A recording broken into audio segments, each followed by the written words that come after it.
Excelente. Tengo dos lecturas que me gustaría escuchar. Por supuesto, la del resultado de la elección. Después, me preocupa mucho la cantidad de gente que no votó. Y que creo que es un mensaje, me parece que a toda la dirigencia política. Bueno, en términos de resultado, creo que el resultado es inapelable. En lo que respecta a la libertad avanza en la Ciudad Autónoma de Buenos Aires, hicimos nuestra mejor elección histórica. Sí. Y la realidad es que para nosotros es un puntapié fundamental para comenzar a avanzar todavía en una construcción más profunda para pintar de violeta todo el país. ¿Esto fue una elección legislativa o nacional?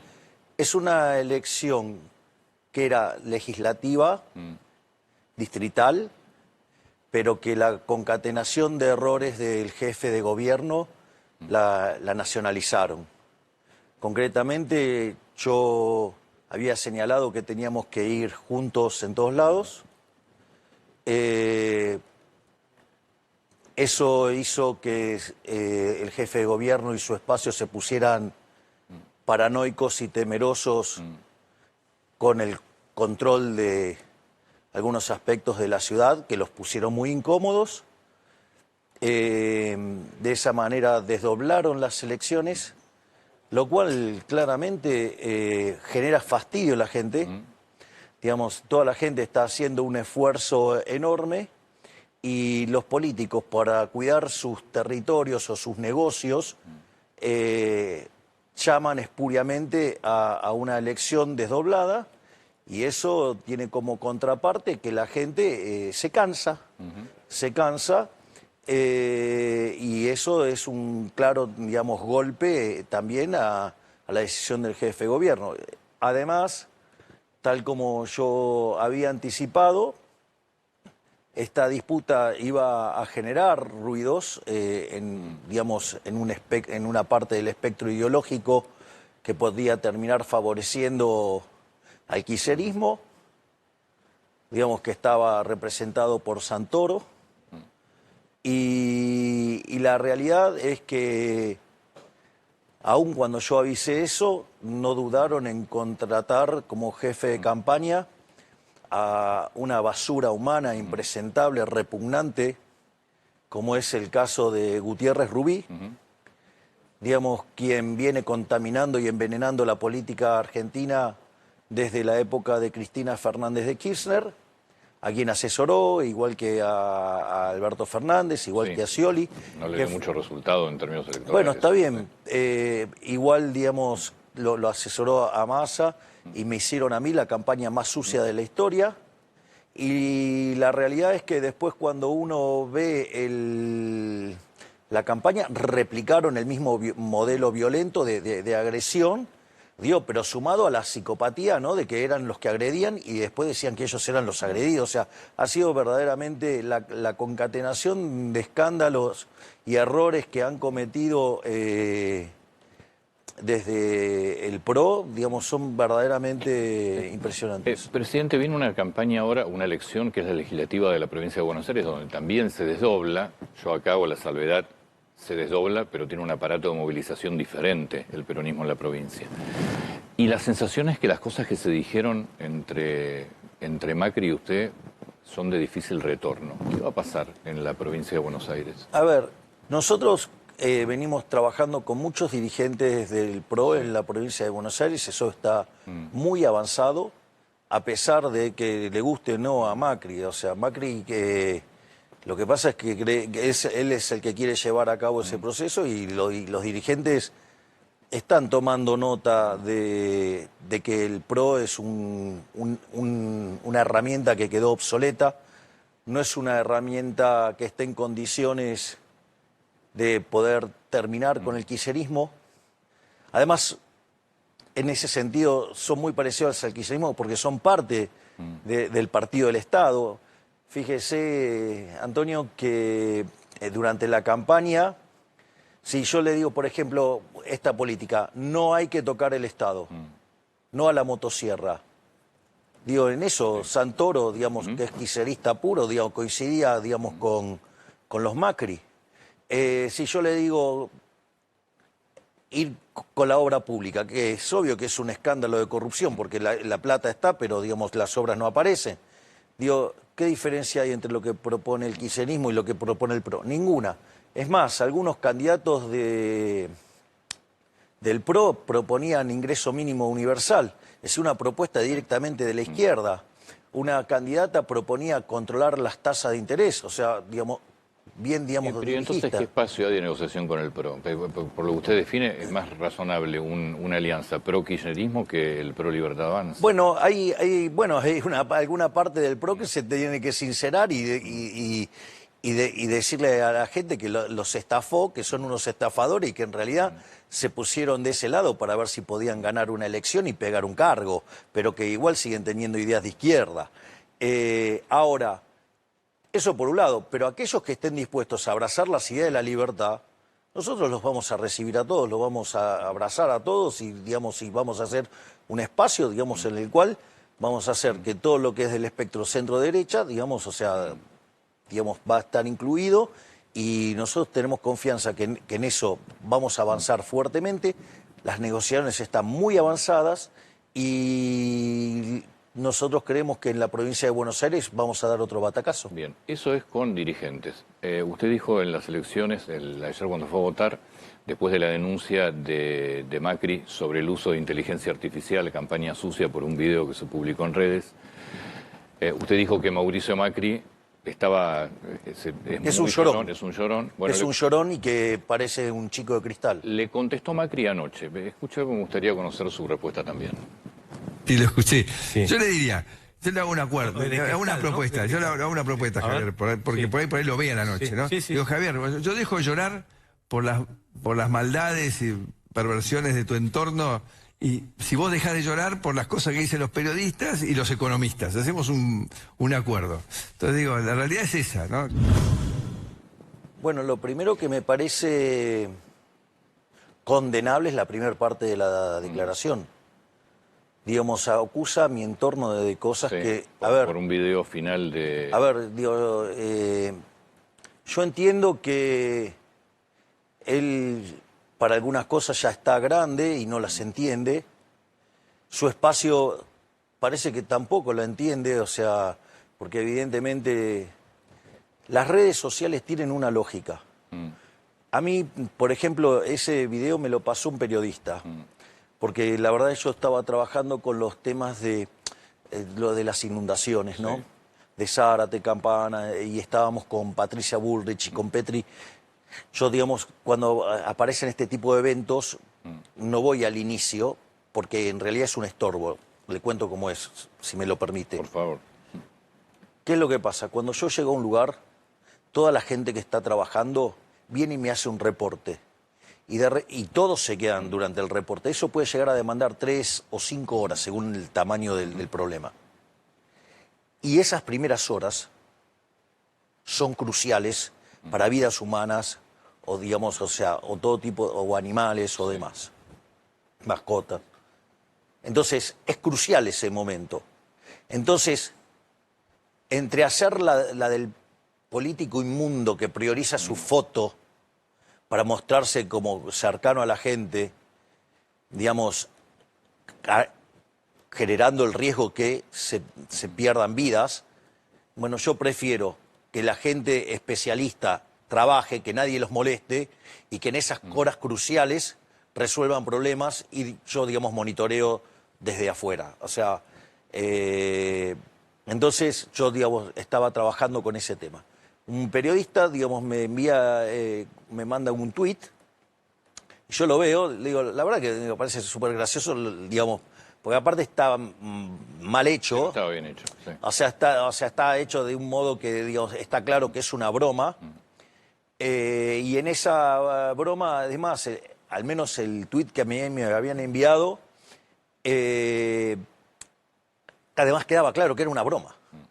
Entonces, la verdad es que no entender el humor de las redes y con eso achacármelo a mí, digo, eso ya, digamos, o sea, primero es, la verdad que bajo vienen de IQ para no poder entender un chiste de las redes. Segundo, digamos, acusar a... Tal vez fue el tuit que le enviaron a usted. en muchos casos se reposteaba esto diciendo Macri le pide a los Penato que se baje. Está bien, digamos, a ver, la peor campaña, digamos, de Macri a los Penatos se le hizo adelante de los periodistas, diciéndole que venía mal y que iba a perder. O sea, digo, que dejen de poner el carro delante de los caballos. Digo, además de que los Penatos eran una pésima candidata. Es decir, entonces, y al margen de que han mentido y han hecho campaña sucia y han jugado, digamos, han hecho del caso de Ficha Limpia una mentira enorme, digamos, con muchos periodistas cómplices que salieron que tenían ya la mentira armada. Más bien pasó lo del, digamos, que cuando perdemos la votación, porque digo, dicho sea de paso, era un proyecto, digo, que la puntada final la había hecho yo. O sea, y era un proyecto por el bronce, algo por lo que yo trabajo regularmente. Entonces, lo primero es, acomodemos las tantos de qué es perversiones, porque las perversiones vinieron de ese lado, que a mí no me vengan a psicopatear. Digamos, digo, porque si quieren, digo, me pongo yo más psicópata. Digo, porque, digo, aunque ellos sean los reyes del psicopateo. Ese es el primer punto. El segundo punto es, digamos, ¿qué llorar de los economistas? A ver, el track record es que Toto Caputo y su equipo viene acertando desde que iniciamos, y la gran mayoría de los economistas, todos cerraron todo. Entonces, la verdad, digo, además, el ingeniero Macri de economía no sabe nada. Por lo tanto, digamos, o sea, que haga ese reclamo, digamos, ¿qué quiere? ¿Proteger, digamos, actitudes como la del señor Lacunza, que iba y decía que tenía información confidencial del fondo para tirarnos tierra, y que cuando se empieza a filtrar algo, digo, nosotros ya lo sabíamos porque el presidente de esa institución había llamado a Toto Caputo para contarle lo que había pasado, llama y dice que eso no es, digamos, que él siempre habla bien de nosotros? O sea, digo, así le puedo nombrar varios economistas que juegan sucio. Pero por favor, y la otra es, y la defensa de los periodistas. ¿Por qué tanta defensa era de los periodistas? ¿Qué son los periodistas a los que él, digamos, con los cuales interviene para, digamos, ensuciar y operar notas? Qué sé yo, no sé, digamos, o sea, no sé, el señor Joaquín Morales Solá, que es amigo de él y siempre replica las porquerías, digamos, que quieren operar desde el PRO. Por ejemplo, cuando nos operaron brutalmente, cuando fue el tema que a mí me hacen una nota sobre el tema del... Estoy dando una nota y entonces yo recomiendo al campo que liquide, porque nosotros habíamos enviado... Digamos, la baja de retenciones que la baja de retenciones será transitoria, o sea, y nosotros, digamos, cumplimos las cosas al pie de la letra. O sea, nosotros los beneficios que otorgamos, ya sean transitorios o permanentes, porque los podemos pagar. Si no los pudiéramos pagar, nosotros no hacemos estupideces. Entonces, en ese contexto, digo, por ejemplo, eso se operó como una amenaza al campo, y eso no fue así.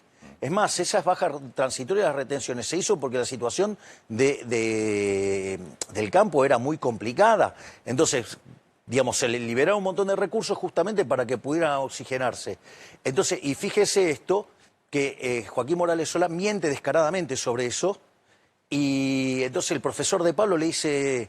Joaquín, informate, y seguía insistiendo en eso. Y una de las periodistas, digamos, que tienen esa mesa, después al otro día salió a decir que yo, digamos, le voy con un garrote. O sea, lo que digo es, ojo, porque la forma en que han mentido, ensuciado. Entonces la pregunta es, ¿por qué pide clemencia por los periodistas?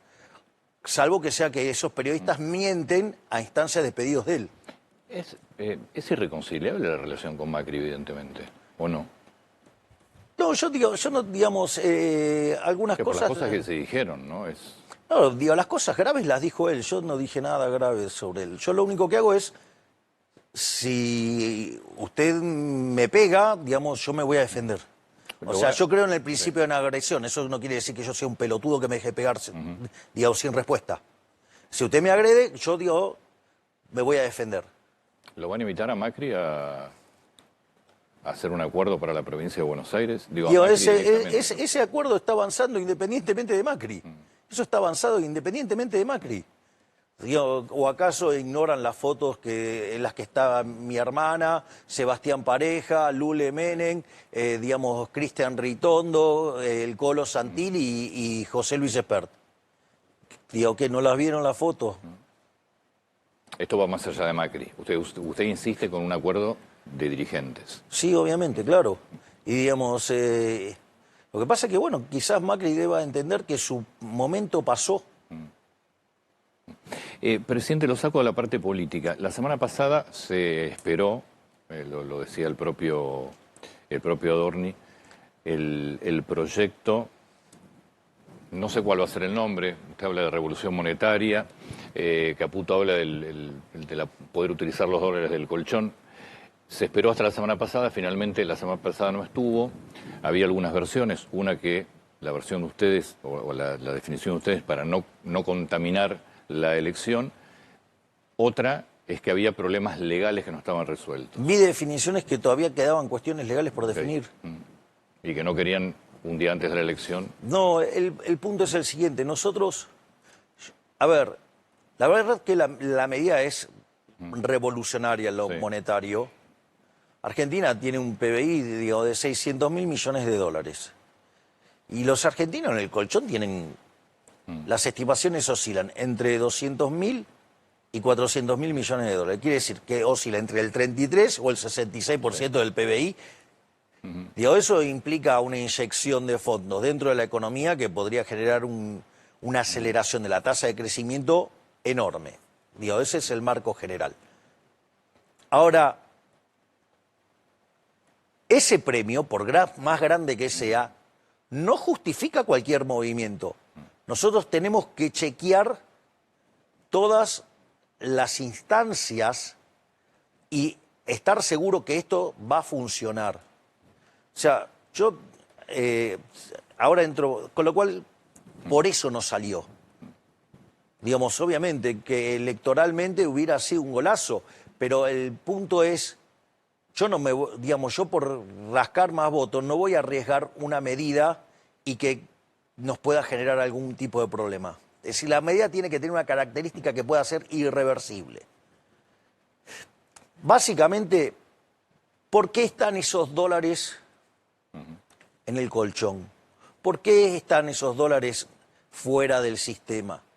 Tiene un motivo, no es que los argentinos que hicieron eso tienen un odio o un desprecio particular por el país. En realidad lo hicieron porque pudieron eludir el impuesto inflacionario. Que dicho sea de paso, es un impuesto no legislado. A ver. Sí, y el pago de impuestos también, ¿eh? Está bien, bueno, está bien, pero es parte. Sí, pero a ver, el problema más grande era el problema monetario, Antonio. Yo le hago una pregunta. Si usted estaba en el 2001, tenía 1.000 pesos y 1.000 dólares, era lo mismo. Si usted se quedaba con los 1.000 dólares, sigue teniendo 1.000 dólares. Si usted se hubiera quedado con 1.000 pesos, hoy tiene $1. Entonces, digo, la verdad es que las características del impuesto inflacionario en Argentina han sido devastadoras y como consecuencia de ello, los argentinos, aún dinero en blanco, lo pasan al sector informal para poder escapar de las garras del Estado. Es decir, usted, digamos, o sea, a ver, usted tiene a una persona que está presa en Cuba y logra escaparse y llega a Miami, ¿usted que lo va a ir a moler a palos en Miami porque escapó del régimen castrista cubano? Digo, de vuelta, ese es el primer punto. Es decir, esas personas que tienen ese dinero ahí no son delincuentes, son personas que lograron escapar, ¿sí?, de los liberticidas de las políticas. Una parte sí, otras decidieron tampoco pagar impuestos porque no lo declararon. Bueno, y no será, digamos, a ver, si, digamos, en mi concepción, son las dos partes. De vuelta, de mi concepción los impuestos son un robo, usted no los paga voluntariamente. No, eso claramente, no, nadie los paga voluntariamente. Bueno, entonces, por eso se llaman impuestos.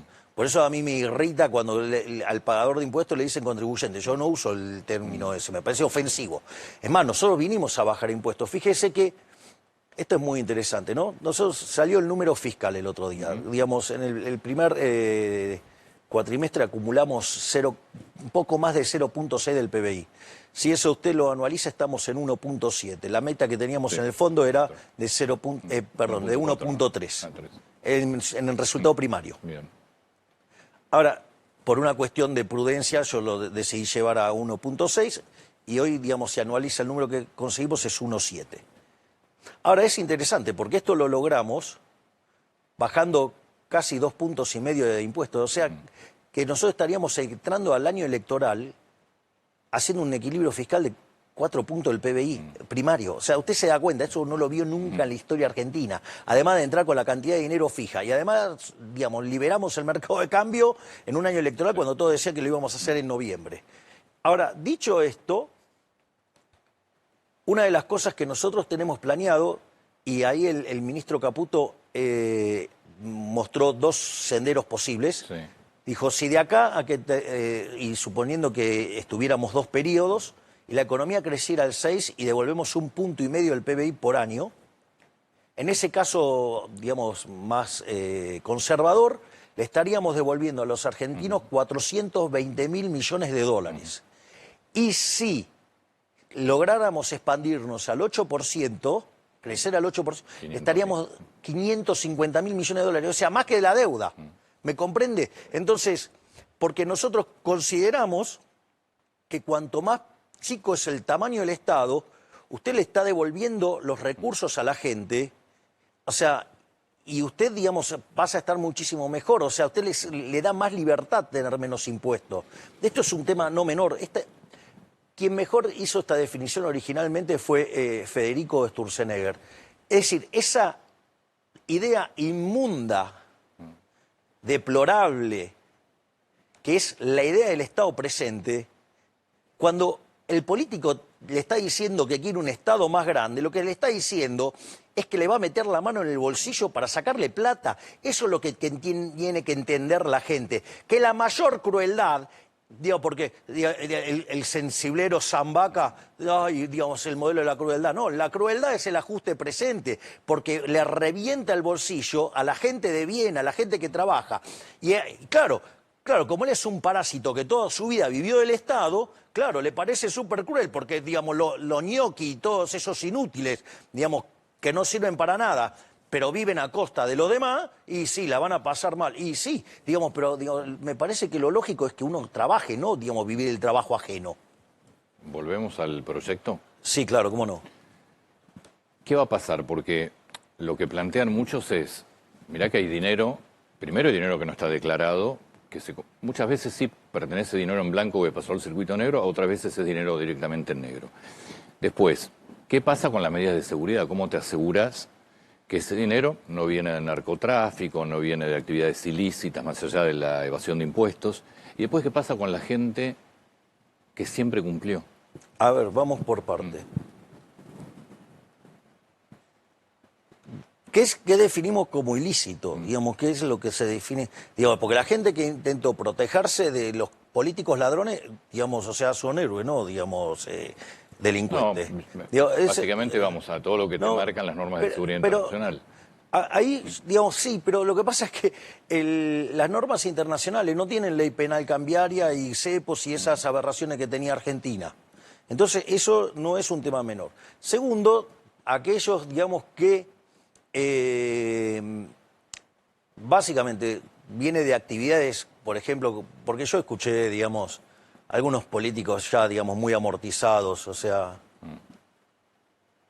decir, no, bueno, pero el dinero del narcotráfico. El narcotráfico, usted lo combate, digamos, con el Ministerio de Seguridad, con el Ministerio de Defensa, ¿no? Usted no utiliza la economía, digamos, para combatir el otro delito. Producto del narcotráfico, el narcotráfico después tiene que blanquear ese dinero. Pero de vuelta, pero trabaje sobre el narcotráfico, digamos.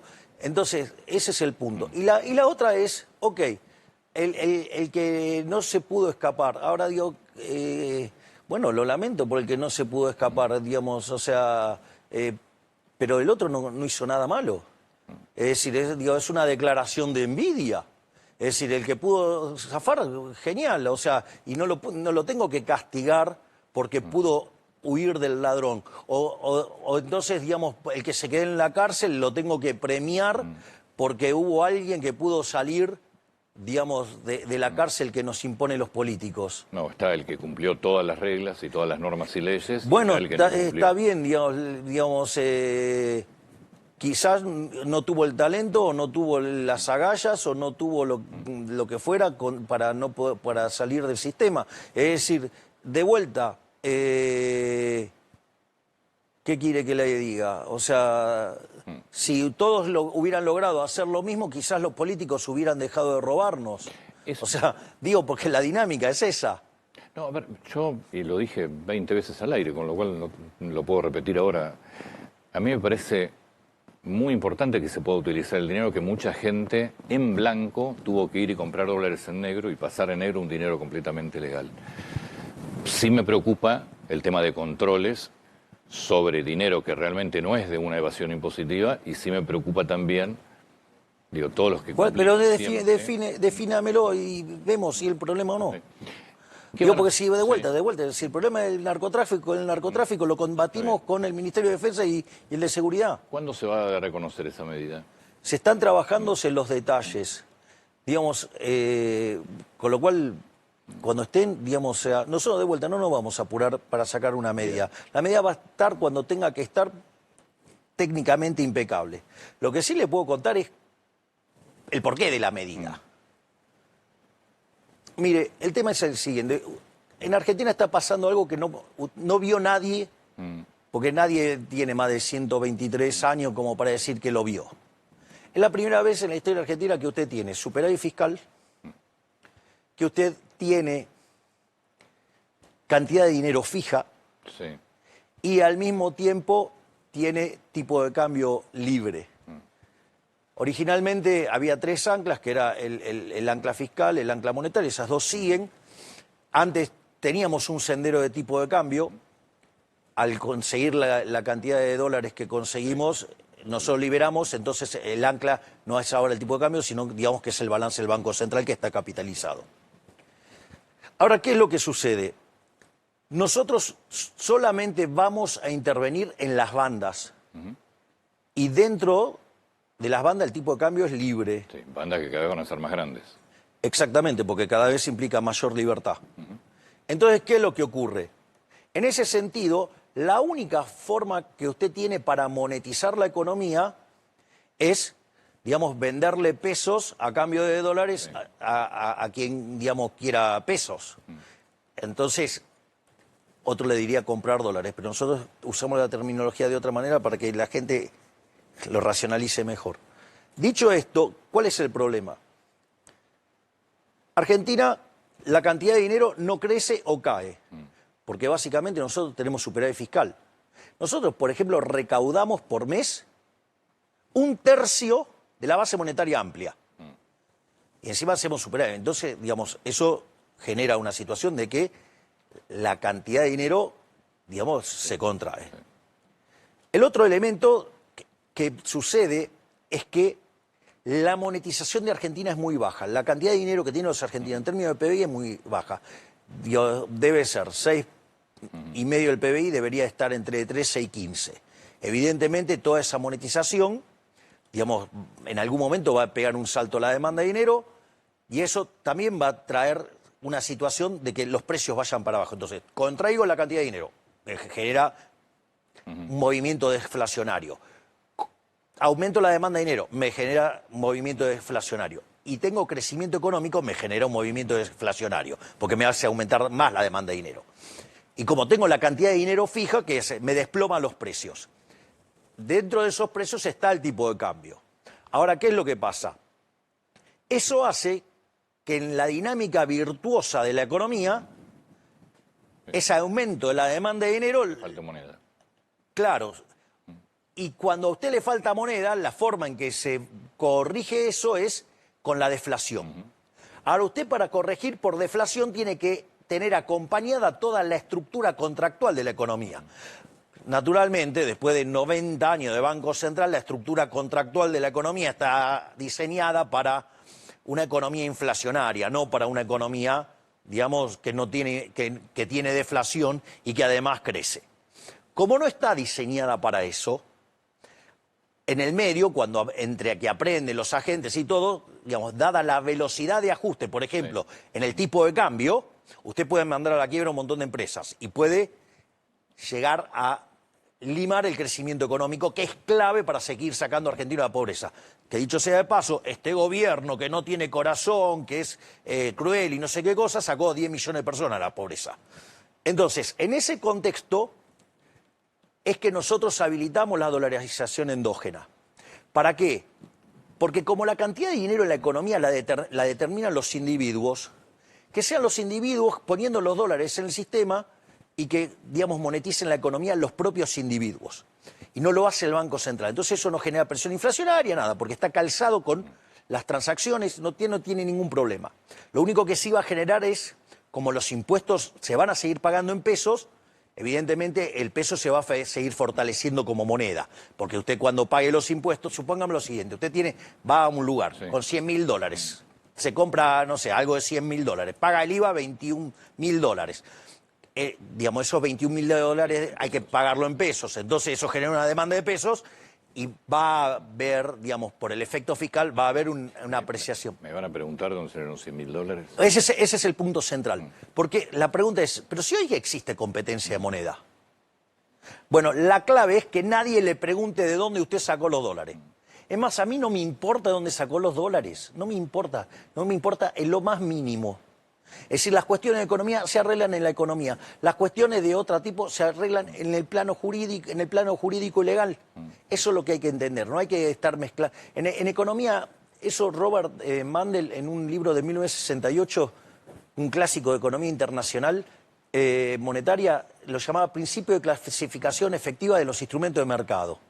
Entonces hay instrumentos que sirven para una cosa, hay instrumentos que sirven para otra. Es decir, que mañana los que vaciaron el banco, ¿qué era? El Río Santander, no, si no me equivoco, o el Río en ese momento, el famoso robo del banco, si mañana una persona viene con $500.000 que son producto de un robo, nadie le pregunta nada. La pregunta es... la justicia no investigó, la justicia no... Bueno, pero entonces el problema es la justicia. De vuelta. Sí. A ver, yo le digo algo, a ver, vamos por esto. Usted, digamos, está engripado. Sí. Digamos, y hay algún, no sé, medicamento fabuloso para la gripe. ¿Sí? Ahora, también sabe que hay algún medicamento buenísimo para los dolores de hueso. Es decir, no le voy a dar el de los dolores de hueso, le tengo que dar el de la gripe si usted tiene gripe. No sé si soy claro. Pero de vuelta, el problema del robo, usted no tiene que mezclar la cuestión del delito con la cuestión de la economía. La economía, digamos, tiene la lógica de la economía. Hoy en la Argentina existen lo que se llaman ROS, que son reporte de operación sospechosa, que un banco, generalmente, si yo aparezco con $200.000 y habitualmente no hago una operación así, le avisa al Banco Central o le avisa a la UIF. Me parece un horror. ¿Eso desaparece? Me parece un horror. Usted puede usar los dólares tranquilamente y nadie le tendría que pedir explicaciones de nada. Por eso desaparecen los reportes de operaciones sospechosas, porque si la gente va a poder utilizar lo que tiene que no declaró... Usted va a poder usar los dólares sin dejar los dedos marcados. Nadie tiene por qué saber de dónde sacó usted porque el delito o sea, si hubo un robo, se combate el robo. No, usted no genera una distorsión económica, digamos, para combatir un delito. Es una locura. Es decir, digo, de vuelta, le voy a dar, digamos, para su resfrío, le voy a dar piroxicam. Entonces desaparecen los blanqueos. O el Voltaren Flex. Sí. Digo, ¿qué le va a hacer? Nada. Porque usted tiene gripe, no tiene dolor de columna, qué sé yo. Desaparecen los blanqueos, entonces. Por definición, digamos, es como si fuera un blanqueo, pero sin pago de impuestos, obvio, claro. No tiene fines recaudatorios, tiene fines, digamos, de liberar, que la gente pueda ser libre de usar su dinero, que no lo podía usar porque los delincuentes y los políticos los querían perseguir hasta por abajo de la cama.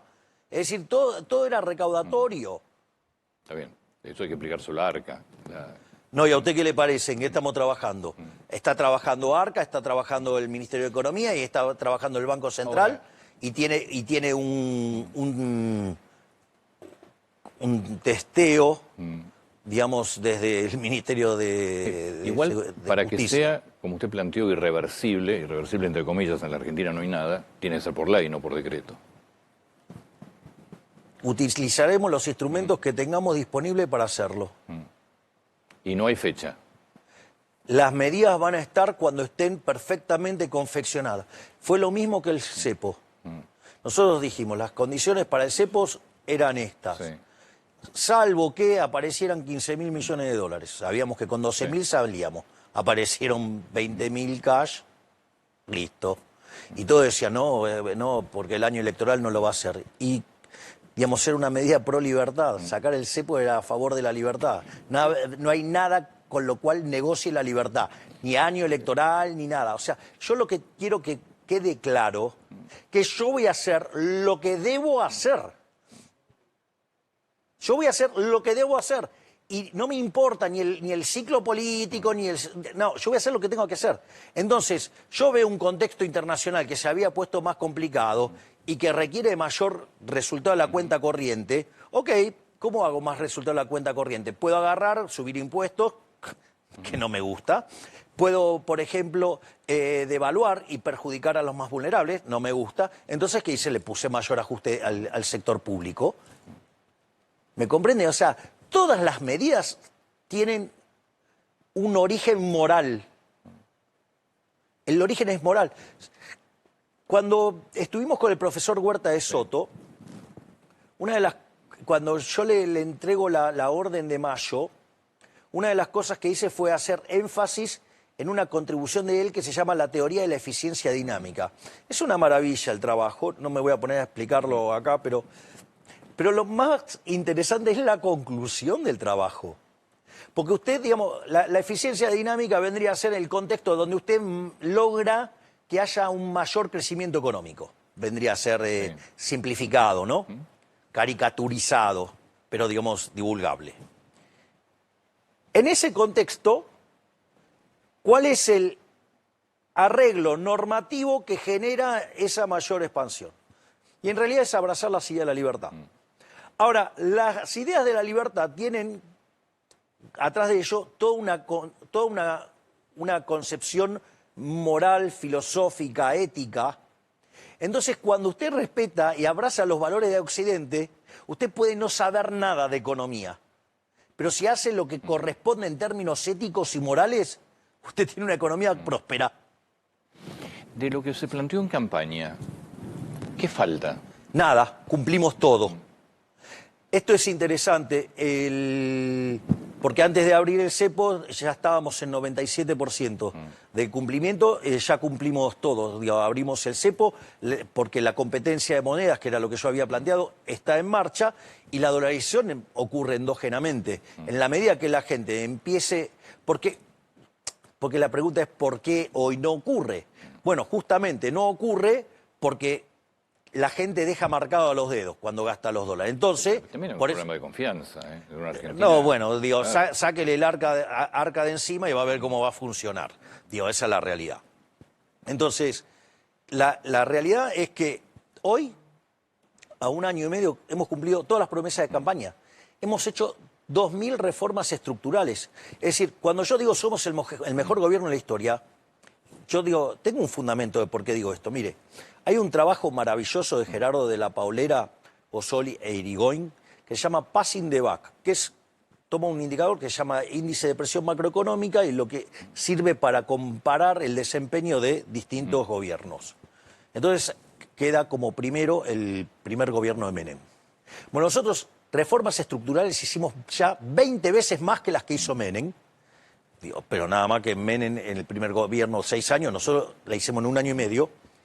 Y además tenemos un programa de estabilización mucho más exitoso que la convertibilidad. Sí. Porque si usted va a... Había igual el equilibrio de la convertibilidad con venta de empresas y privatización. Bien, sí. Exacto. Bueno, pero eso es muy bueno que usted lo menciona porque está mostrando la robustez de nuestro equilibrio. Pero nosotros tomamos la tasa de inflación y bajó, mira la tasa de inflación en dólares, baja mucho más rápido. Cuando usted corrige por el crawling peg, porque usted en la convertibilidad tenía tipo de cambio fijo, que es una forma de acelerar artificialmente la estabilización. Pero fíjese esto, nosotros en el medio no tuvimos una hiperinflación se lo facilita mucho porque le deja los agregados monetarios muy bajos, entonces es muy fácil monetizar la economía y usted no genera inflación.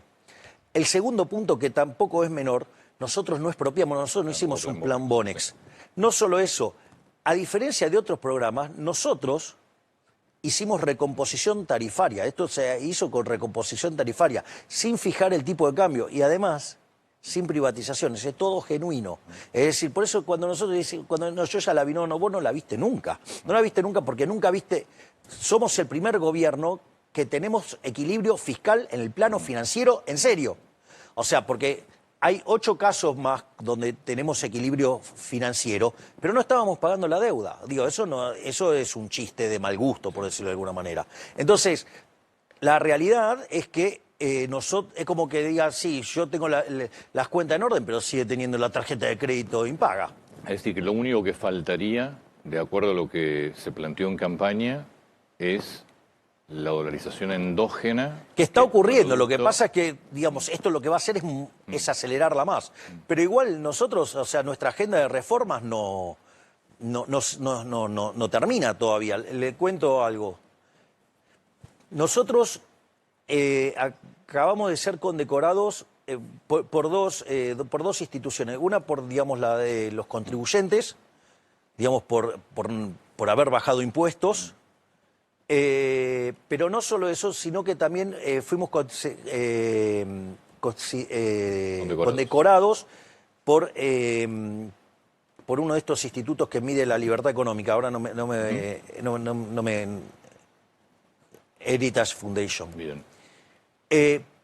Porque logramos el mayor salto en libertad económica que haya tenido un país en la historia del índice. Y le cuento algo, eso solamente contempla el primer semestre del año pasado.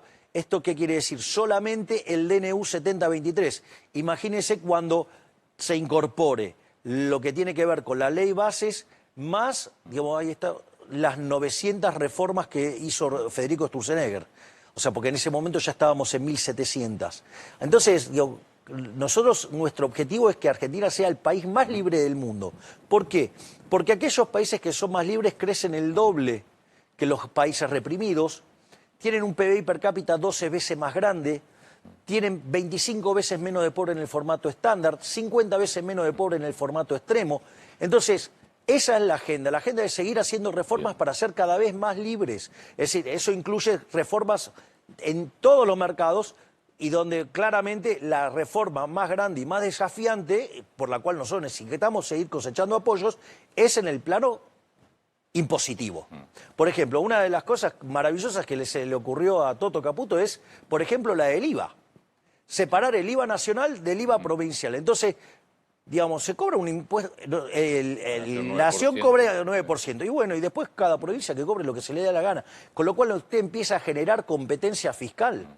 Fíjese lo que está, por ejemplo, pasando a niveles municipales, entre los que cobran distintas tasas, cómo, digamos, el Banco Nación, digamos, se va moviendo en función de esto. Y entonces, por ejemplo, Diego Valenzuela, que hace un trabajo enorme en 3 de febrero, está generando un montón de desplazamiento de inversiones hasta el 3 de febrero. Eso es lo que tiene que ocurrir, competencia fiscal, que empiecen a competir y que los políticos den la cara frente a los ciudadanos por cobrarles impuestos. Presidente, muchas gracias. Por favor, gracias a usted, Antonio.